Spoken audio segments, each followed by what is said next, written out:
विद्यार्थी मित्रांनो, आरोग्य सेवा आयुक्तालय पुणे कार्यालय. आता आरोग्य सेवा नवीन अपडेटमध्ये आज पाहणार आहोत की आपण तुम्ही ते पाहू शकता की 28 जुलै 2026 चे हे नवीन परिपत्रक आहे.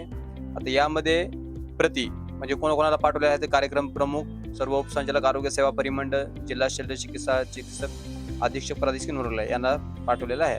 आता त्यामध्ये विषय जर पाहायचा झाला तर विषय तुम्ही पाहू शकता की गट क व गट ड संवर्गातील पदोन्नती कोट्यातील व सरळ सेवा भरतीसाठी उपलब्ध होणाऱ्या एकूण रिक्त पदांचा प्रवर्गनिहाय तपशील बाबत.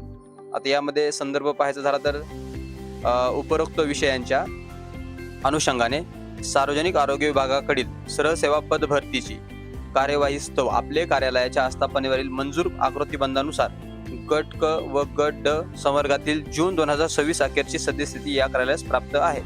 आता यामध्ये सन 2026 पद भरती करिता हे महत्वाचं आहे बरं. सन 2026 पद भरती करिता म्हणजे आता 2026 मध्ये आरोग्य सेवातील जी पदे आहेत त्यांची पदभरती त्यांना करायची आहे. आपल्या आस्थापनावरील सरळ सेवा भरतीसाठी उपलब्ध होणाऱ्या एकूण रिक्त पदांचा प्रवर्गनिहाय तपशील आवश्यक असून सदरची माहिती सोबत जोडलेल्या विवरणपत्रात दिनांक 29/7/2026 पर्यंत सक्षम अधिकाऱ्यांच्या स्वाक्षरीची प्रत या कार्यालयास सादर करावी. आता माहिती सादर करतेवेळी जिल्हा हिवताप अधिकारी, जिल्हा सामान्य रुग्णालय व प्रादेशिक रुग्णालय यांनी त्यांच्याकडील पदाची माहिती उपसंचालक आरोग्य सेवा परिमंडळाकडे सादर करावी. उपसंचालक आरोग्य सेवा परिमंडळ व कार्यक्रम प्रमुख यांच्या कार्यालयांनी सदरील माहिती एकत्रित संकलित करावी. विद्यार्थी मित्रांनो, लवकरच जाहिरात येणार आहे. तयारी जोरात चालू ठेवा आणि अशाच प्रत्येक अपडेटसाठी फॉलो आणि शेअर करा. राजगुरु मंत्राला धन्यवाद.